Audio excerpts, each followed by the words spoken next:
The JLR interview series.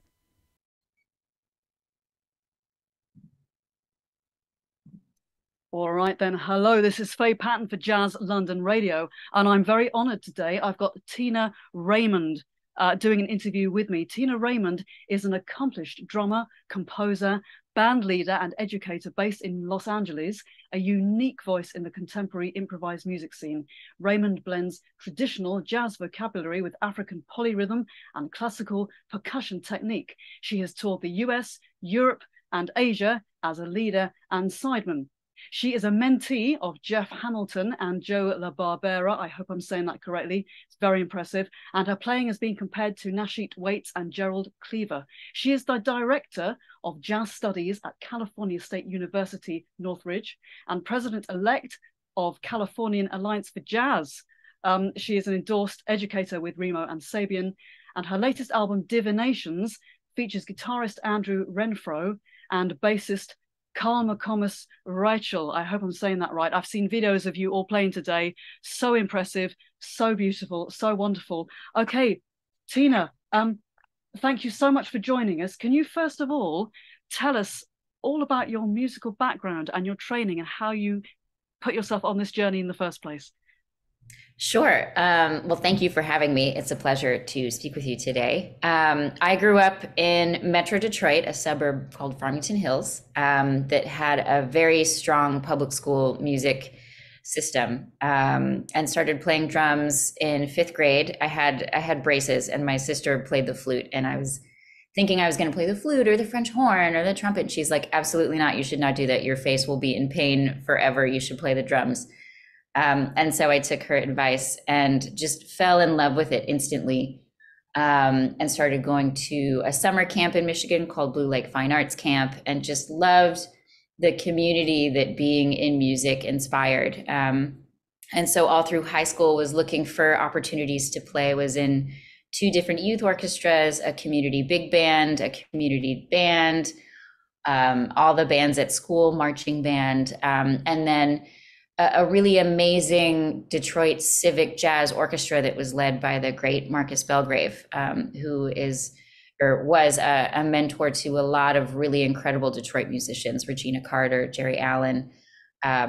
So was part of this Detroit lineage that was really special. And then for my undergraduate studies, I went to Cincinnati University College Conservatory, where I did a double performance degree in classical percussion, studying with Percussion Group Cincinnati, who are these 3 incredible percussionists. And then also in jazz studies, where I got to study with John Von Ohlen, who was Jeff Hamilton's mentor, which is how I met Jeff Hamilton, was through John. And John was really a special musician and mentor in that he talked about concepts much more than a lot of other teachers. We talked about gravity in my lessons and playing naturally, which when you think of a big band drummer, that's not necessarily what comes to mind. But really grateful for the time I got to spend with him in Cincinnati. And when I was ready to kind of graduate and figure out what to do next, I knew I didn't want to necessarily stay in the Midwest. So was looking at schools in New York or schools in Los Angeles, and had been studying with Jeff, and asked Jeff. He wasn't teaching at a university at the time. So I was like, well, where can I go to school and who can I study with and still continue to take lessons with you? Because sometimes teachers have conflicting viewpoints, and you don't want to bother anybody's, trajectory or make anybody upset with you. And he was like, the only place you can go is Cal Arts, and the only person you can study with is Joe LaBarbera, and still take lessons with me. So that's what I did. And Cal Arts was such an incredible journey for me personally. I was able to take a class called The Spirituality of Improvisation with Charlie Hayden, a wonderful, legendary bassist, and took these West African drumming classes with a Ghanaian chief. And then my lessons with Joe, of course, were just so informative, and it was really a beautiful time to be working on my studies. And after that, I stayed in LA and have been freelancing here and meeting people in the community. And Started teaching, like a lot of us do, adjunct, and eventually found a full-time position at Los Angeles City College, where I was for 4 years full-time. And the opportunity came up to apply to direct a program at Cal State Northridge. Not a lot of women run programs, so I was like, well, someone should throw their name in the hat, and someone should take the opportunity to run a program as a woman. And then they offered me the job, and so I accepted the job January 2020, starting in August 2020. Spent the whole first year online with my students, which was crazy. But you know, we're past that now, and we've started a master's program, and things are going really, really well in terms of teaching and playing, and that's basically it. That's amazing. It's so impressive. And I was going to ask you some more questions about jazz in education a little bit later, but sure. I want you to tell me a bit more about your Divinations album. Now, you may not know, but I'm a tarot reader myself, and I don't read for other people, but I read for myself, and I make very few major decisions without first consulting my Jamie Sam's medicine deck, and then the Celtic Oracle, the Druid Oracle, which is based on that deck, but with Western European animals instead, and the classic Rider Waite deck, which has been restored by two Dutch brothers called Theo and Otto van Leeuwen. They put Juno and Jupiter back into it, and then the Radley Valentine Angels, and I use them as a kind of team. So I was absolutely fascinated by your Divinations tracks and how you related them to these beautiful tarot packs that you've spoken a little bit about in your bio. Tell me more. Yeah, a friend of mine, a vocalist, got really into tarot card reading and actually started a side business through the pandemic of tarot card reading. And whenever we get together, she'd do readings for me. And I just find the imagery on the cards so compelling and so creative. And the process of hearing a reading, what I discovered was not so much what she was saying, but how I interpreted it. That's where the insight came in for me. And I have my little rider deck, and then the bass player on the album, his wife actually illustrated a deck of tarot cards, these prairie cards that are California animals and wildlife. And then the deck that was illustrated, the cover is by a woman who lives in Alaska, and her cards are really stunning as well. And just I found the imagery and the information to be both whimsical and creative and a source of wonder and inspiration, but also an insight to what I was really thinking and wanting. Wonderful, wonderful. And I'm going to zoom straight to the question I had for later, but it seems pertinent to now. Is there a combination of music and spiritual practice and spiritual technologies that as advanced musicians we're going to be combining as we move into this new era? Because I think we really are. For me, it's become all one. The spiritual technologies of tarot or crystals, or in my case, I do lucid dreaming, and I literally sort of walk in two worlds, and it's become a completely kind of holistic thing for me. Do you think that that's where we're headed?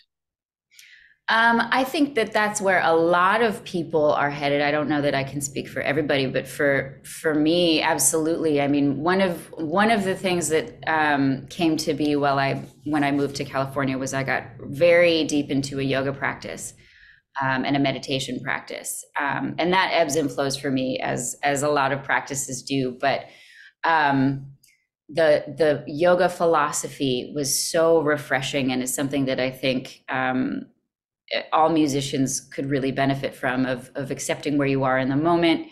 The process of practicing is meditation. It's focused, concentration over a long period of time on one thing. And when you're really in the moment on the bandstand, there's absolutely something spiritual, collective consciousness, inexplicable that occurs when you're in those moments. At least for me, that's how I identify it. And I think that that's a really important part of making music, and making music honestly, is embracing the human experience together without words.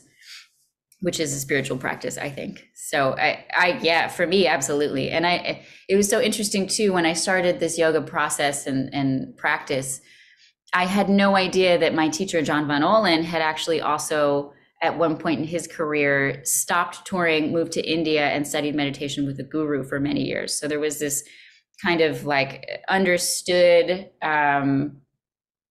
realization for both of us of how important mind, body, spirit is in this music making process. Yeah. Wonderful, wonderful. And I wanted to ask you what it's like being the leader of the band, but you're leading from the drums. And I was watching your video from the Hammer Institute, I think, this afternoon, and you all seem to be looking from lead sheets, but at the same time, there's improvisation. And how do you cue your band in? Are you deciding, is it totally free at moments, or have you got a set place where you have an improvisation? How much of it is written, and how do you sort of decide that? And do you compose their bits on a tuned instrument? Do you play guitar? Are you working harmonically? How does it work as a percussionist?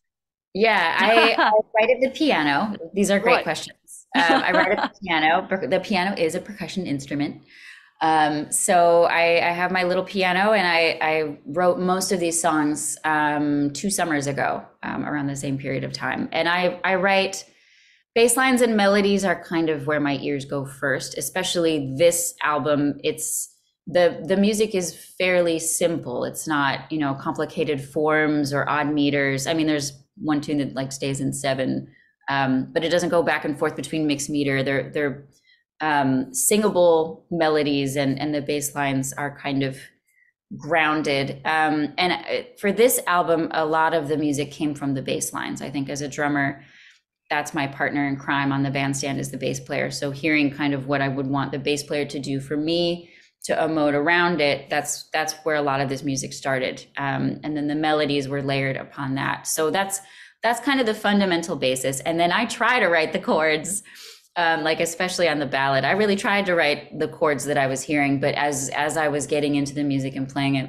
with different musicians and with Andrew, they were much more equipped with their harmonic knowledge and what they do on their instruments to help guide me to the right chord nomenclature to put on the charts. So these charts they kind of read like traditional lead sheets. There's the melody and the chords and the form, but the forms don't necessarily follow a traditional path of cyclical form. Some of them do, but some of them are also, each section is on cue. So you stay in this one moment and you improvise over this one looping idea for a while until you're ready to move on to the next idea, and then it's visually cued.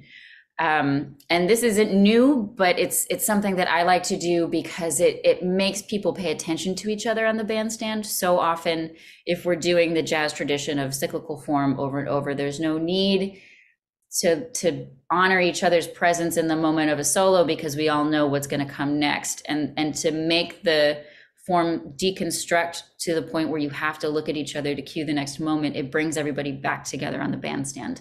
So that's kind of a written compositional idea that keeps us all connected in the moment, that I've really enjoyed doing on these compositions. So leading from the bandstand that way, it's a challenge because I'm not playing the melody, I'm not playing the chords, I'm not playing the bass lines.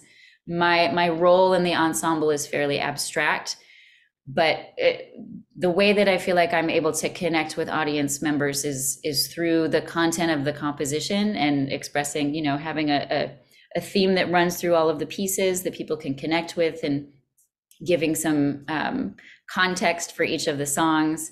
And then from there, like playing with Andrew and Carl, they're such wonderful musicians. It's a joy to let go and then let them just do what they do. So lovely. Yeah.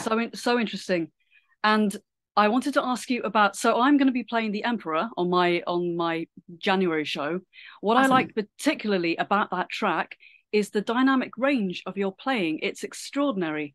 It can go from almost nothing to this, using every single drum, and then going back to what are the, apart from your mentors and your teachers, who are maybe like 2 or 3, say 3, choose 3 drummers that have really influenced you in terms of that dynamic range that you have?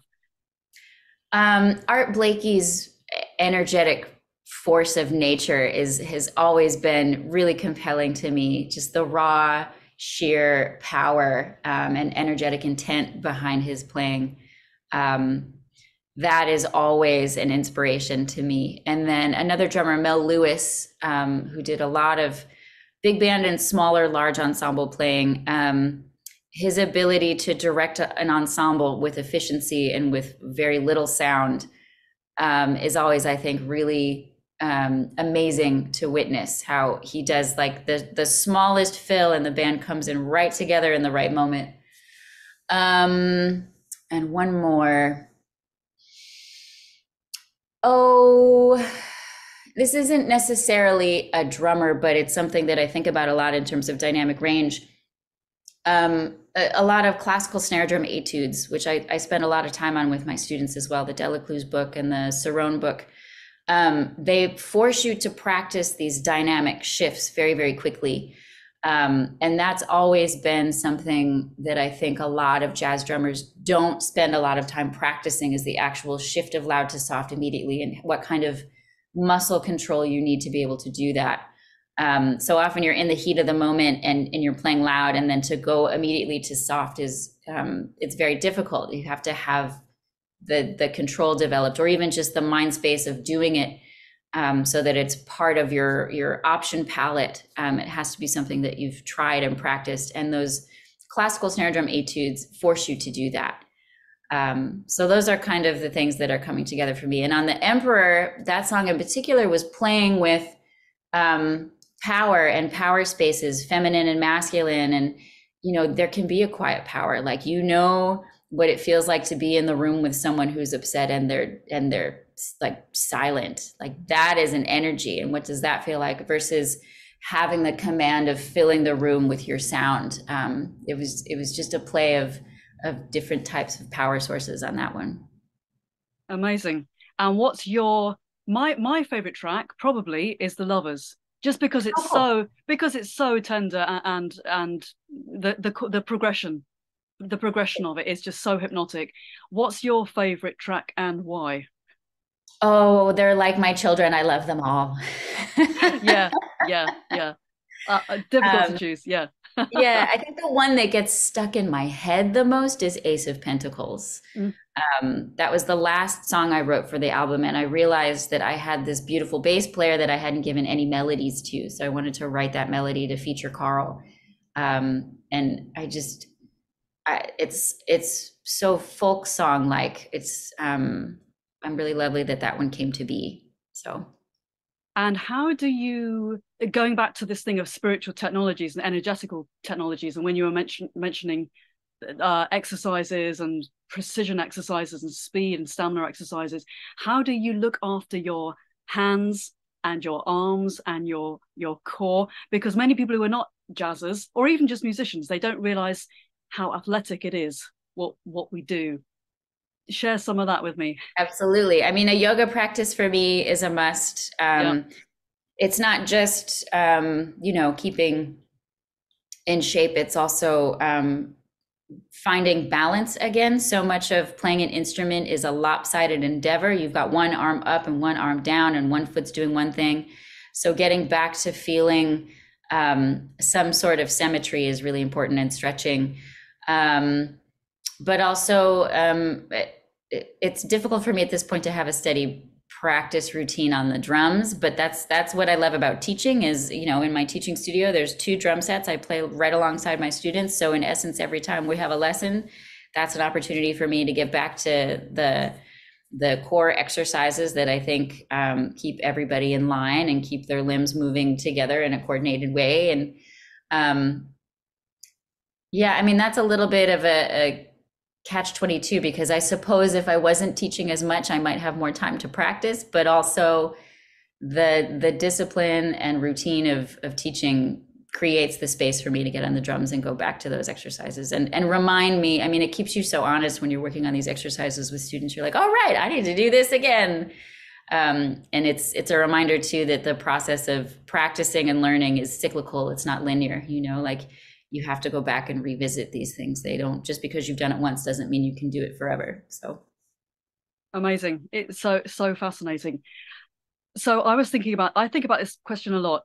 So as jazz musicians, we are constantly like have a scientific kind of view of what we're doing. It's impossible to listen to anything without like analyzing the time signature or the voice leading or the progressions. Are there any kind of musics that you listen to with your critical head completely disengaged and you're just getting a spiritual hit from it, or you can just relax? You're not analyzing, or you're not thinking about the production technology. You're just having a spiritual. So for me, Steve Reich, if I listen to Steve Reich, I just completely switch off any analysis and I'm just given a sort of a spiritual experience almost. Is there anything like that for you? yeah, I think for me, a lot of folk artists, Joni Mitchell, Judy Sill, Neil Young, Nick Drake. For me, those are the artists that I can kind of take a sound bath and just take a step back and be reminded what energetically drew me to music in the first place. And I think you're right that as musicians and professionals, sometimes we lose touch of the energetic space and also the core draw of why we do what we do. And those artists for sure bring me back to that. It's funny you mentioned Nick Drake. Yeah, he's never far away from the back of my mind either. Fantastic. Can you tell me, slight digression, can you tell me about the Aesthesis Quartet? Am I saying that correctly? Tell me about, is that still ongoing? Tell me about that. It's a little bit on the back burner. We have an album that we recorded last winter with Bill Frisell. We had a wonderful opportunity to use a grant project. He was our mentor, and then we ended up having him collaborate on the recording process with us. So we're in cahoots now of figuring out how to release that record. But Aesthesis is a group of 4 incredible women. We're all stretched out across the United States. Elsa, the flute player, originally from Sweden, she lives in New York. Bass player Emma Dayhuff, originally from Montana, she lives in Chicago. Dawn Clement, the piano player, originally from Seattle, she lives in Denver. And then, of course, me, originally from Michigan, and I live in LA. So we're just scattered. And we came together in the pandemic over Zoom to just be a support group for composition, just trying to encourage each other to continue to write and create through that difficult time. And started passing around our compositions and layering recordings, and then started passing around free improvisations and layering recordings. And just felt like there was such a vibe between the 4 of us. So they all flew out to Los Angeles, summer 2021, I think. And we recorded 2 records in 13 hours.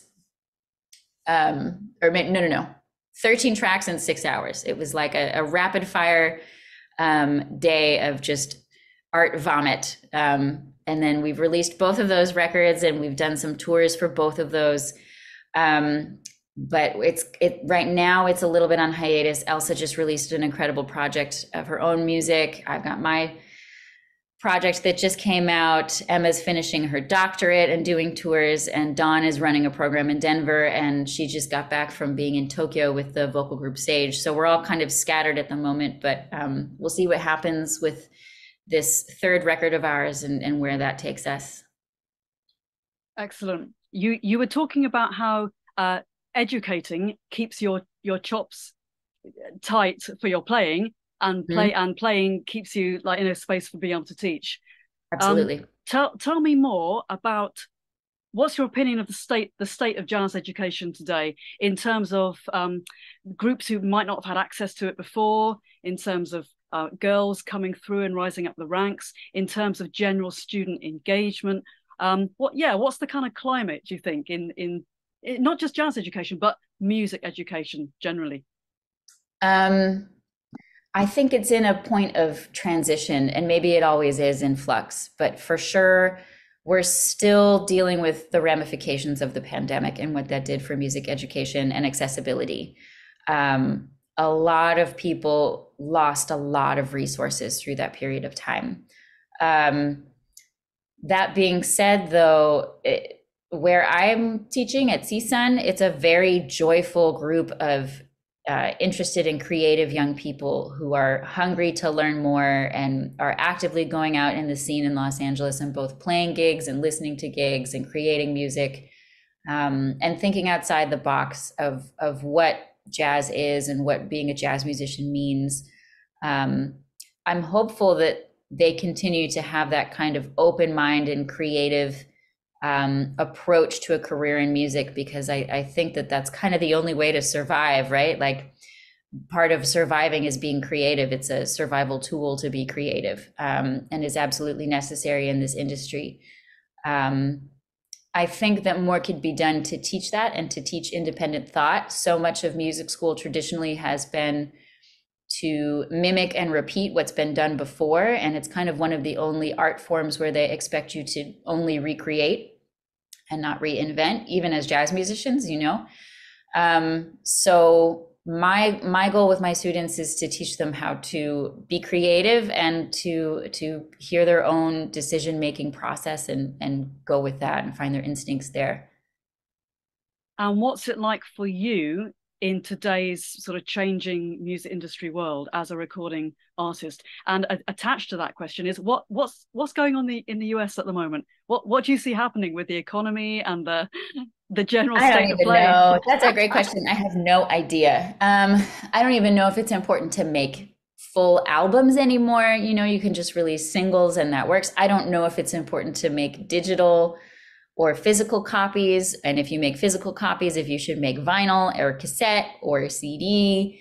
I think that I'm still kind of operating from a more traditional output paradigm, where I make physical CDs and send them out to be reviewed and to be, you know, played on radio shows. And that seems to work for me. But I see a lot of these younger labels, like there's a wonderful label in LA called Imani Records, and they've done so much to create this sort of underground culture of jazz. It's very cool. All my students love their shows and love their music, but I don't know that they've released any physical records at all. So it's just an interesting time that way. I think so. I have so much to learn still, and it's going to continue to change.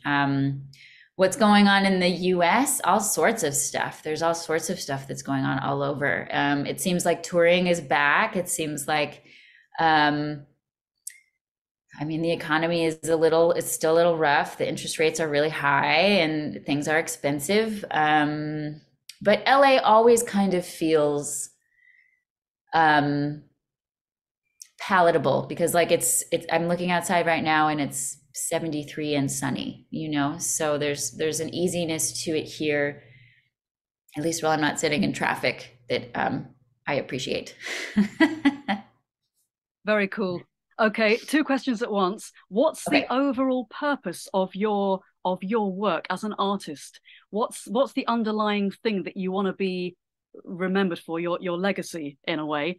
And are there any sort of dream projects or dream partnerships or dream locations that you've got somewhere in the future that you're planning to do? Those are big questions. They are big questions. They are the big questions. Start anywhere. You know, a couple of years ago, I was going through just a hard space of kind of reconciling this teaching path and being a creative person. And a yoga teacher friend of mine recommended that I sit down and write down why I play music. And it was one of the healthiest journaling projects. Fundamentally, I want to make people feel like their humanity is valid. I think that that's something that's really important in music, that you can write something that someone hears and you've said nothing and they go, yep, that's it. I think that that's a really powerful tool of music that I hope on some level I can find ways to do for people, and do for myself, and find ways to express what I'm going through musically.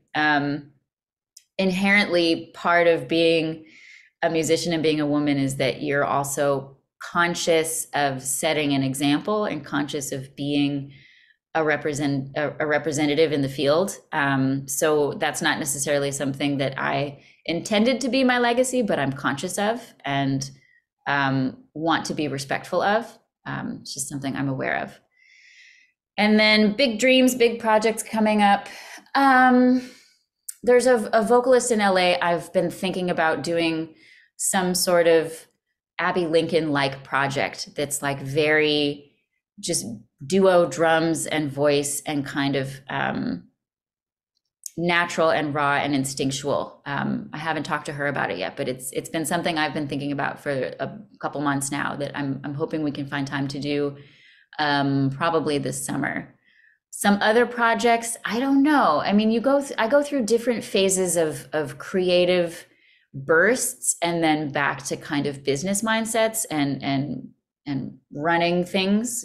My job is to make spreadsheets and to make schedules, and it's difficult when I'm in that phase, which I very much am right now, coming out of the end of the semester and having to make jury schedules and to shift my brain into a more creative space. And it takes a lot of rest for me to get to that point. So I think if we had talked in another week, I might have more creative ideas because I would have been in a space to be thinking that way. Right now, I'm just excited to not have to tell people what time they need to show up to play their jury. And what do you want people to know in terms of your immediate plans? Do you have an immediate tour or an immediate gig coming up or an immediate place that you want to direct people's attention to? Sure. I'm teaching a winter camp in Denmark the first week of January at Ingolstorm. I think I'm saying that right. I hope so. It's outside Copenhagen, I think.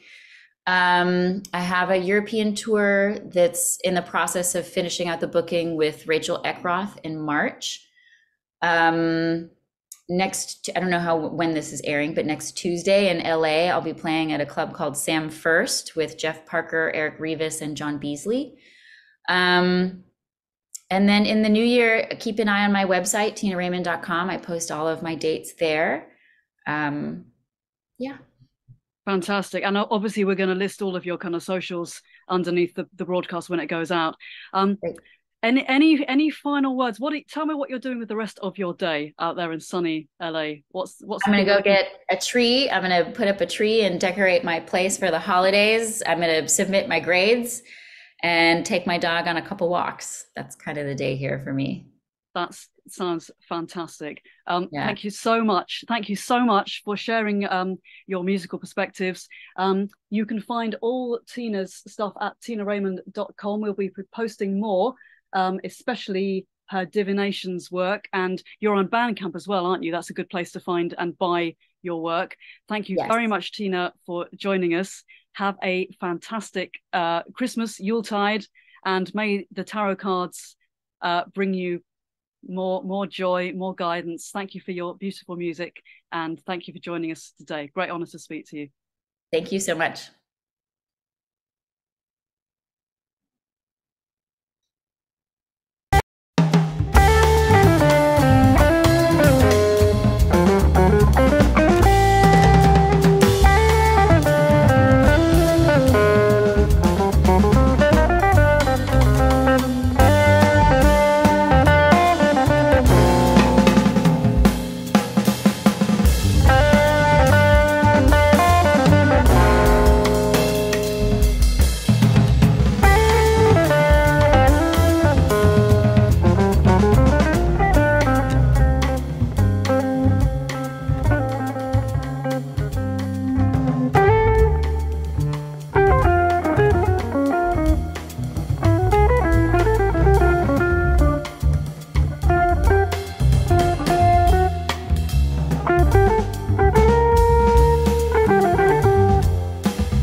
The JLR interview series.